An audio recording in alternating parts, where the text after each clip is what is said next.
राधा स्वामी दयाल की दया, राधा स्वामी सहाय, राधा स्वामी।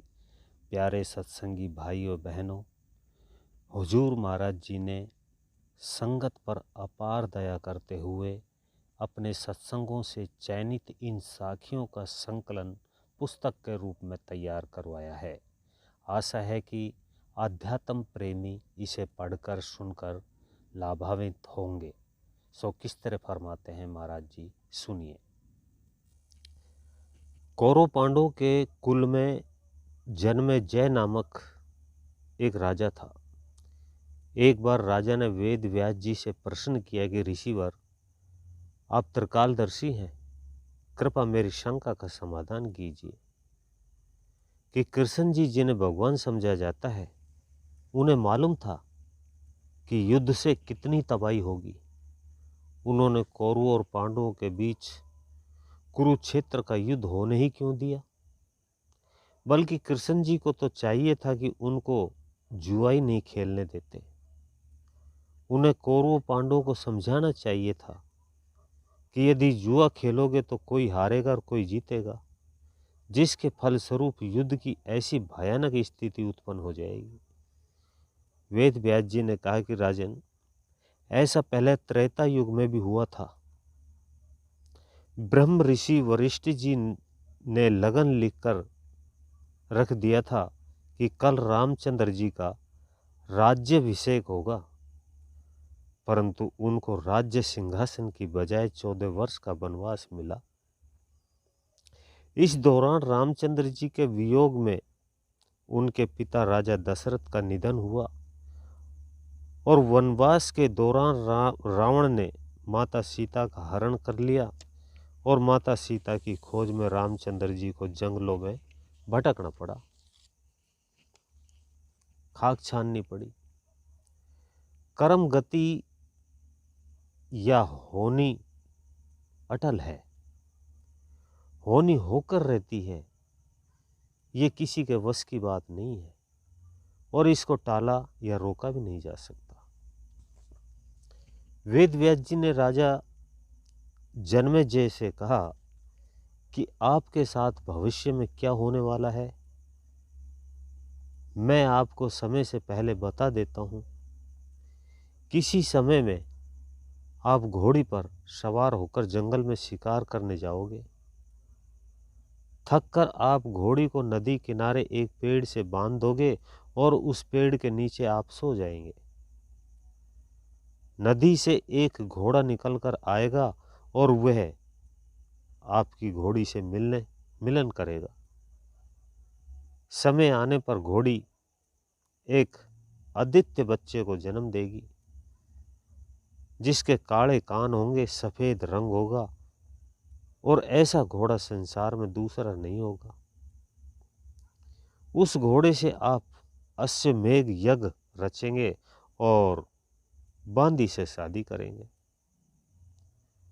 उसके बाद आप ब्राह्मणों का कत्ल करेंगे, जिसके फलस्वरूप आप कोढ़ी होकर के मरेंगे। अब मैंने आपको समय से पहले चेता दिया, अब आप बच सको तो बच जाओ।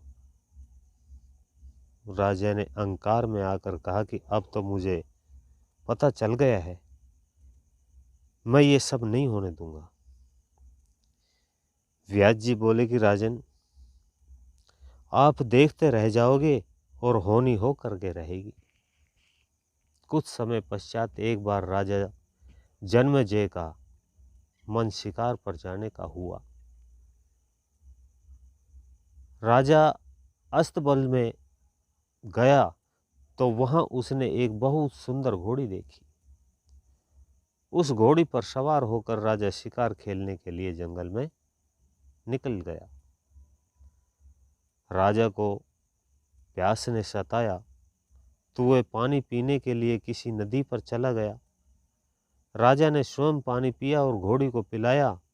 पानी पीकर राजा ने सोचा, गर्मी बहुत है, थोड़ी देर छाया में आराम कर लेता हूँ, फिर महल की ओर प्रस्थान करूंगा। नदी किनारे एक पेड़ था। राजा ने घोड़ी को पेड़ से बांध दिया और स्वयं पेड़ के नीचे लेट गया। थकावट की वजह से राजा को नींद आ गई। इस दौरान नदी में से एक घोड़ा निकला और आकर घोड़ी से उसने मिलन किया। कुछ समय पश्चात राजा की नींद खुली और वह घोड़ी पर सवार होकर महल में लौट आया। समय आने पर उस घोड़ी ने एक बहुत सुंदर बच्चे को जन्म दिया, जिसका रंग सफ़ेद था और उसके कान काले थे। जब वह बच्चा बड़ा हुआ तो उसके जैसा सुंदर, सुडौल और आकर्षक घोड़ा संसार में कोई दूसरा नहीं था। घोड़े को लेकर राजा ने अश्वमेघ यज्ञ रचा और अपने राज्य का विस्तार किया। तब पश्चात उसने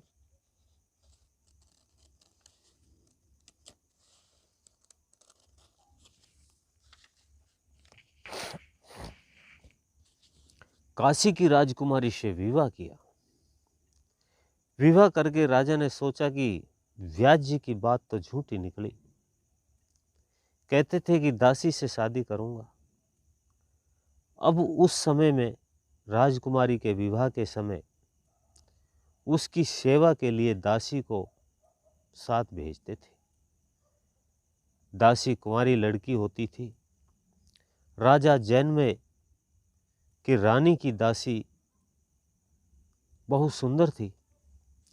जब राजा की नज़र उस दासी पर पड़ी तो वह सब रानियों को भूल गया और उसने दासी को अपनी रानी बना लिया। अब दासी का ही हुक्म चलने लगा। वह महारानी बन गई और बाकी सब रानियां उनकी नौकरानी बन गई। एक दिन उस रानी ने राजा से कहा कि आपने तो मुझे घर आई हुई को ऐसे ही रख लिया। ये क्या शादी की, न कोई रस्म रिवाज पूरी की और न ही किसी को भोज कराया। राजा ने उससे कहा कि चलो ब्राह्मणों को भोज दे देता हूँ। ब्राह्मणों को भोजन के लिए निमंत्रण किया गया और जब ब्राह्मण भोजन करने आए तो राजा और रानी ने उन्हें भोजन परोसा। अचानक हवा का एक तेज झोंका आया और रानी की साड़ी ऊपर उठ गई और वह नंगी हो गई। रानी को नंगा अवस्था में देख करके ब्राह्मण जोर जोर से हंसने लगे और रानी को ब्राह्मणों पर बहुत क्रोध आया और उसने राजा से कहा कि इन ब्राह्मणों ने मेरा अपमान किया है। राजा ने आओ देखा न ताओ तुरंत म्यान में से तलवार निकाली और देखते ही देखते 18 ब्राह्मणों का सिर कलम कर दिया। इस पाप के फलस्वरूप राजा के शरीर में कोढ़ हो गया। अब व्यास जी ने राजा को दर्शन दिए और पूछा कि राजन, अब बोलो, मैंने तुम्हें समय से पहले चेताया था, वही सारी बातें तुम्हारे सामने घटी कि नहीं? राजा जन्मेजय ने जवाब दिया कि आपने बिल्कुल सही कहा था कि होनी बड़ी प्रबल है, उसको कोई नहीं रोक सकता। अपने किए हुए कर्मों का फल ऋषि मुनि, साधु, पीर, पैगंबर, ओलिया आदि सबको भोगना पड़ा। केवल संतों में ये ताकत होती है कि वे कर्म की रेख पर मेख मार सकते हैं। वे मालिक द्वारा बनाए गए कर्मों के कानून को भी बदल सकते हैं। संत मण भर कर्म फल का शेर भर कर सकते हैं या उसका समूचा विनाश कर सकते हैं। संत कर्ताओं के कर्ता होते हैं और वे सब कुछ करणहार होते हैं। सभी सत्संगी भाई बहनों को राधा स्वामी।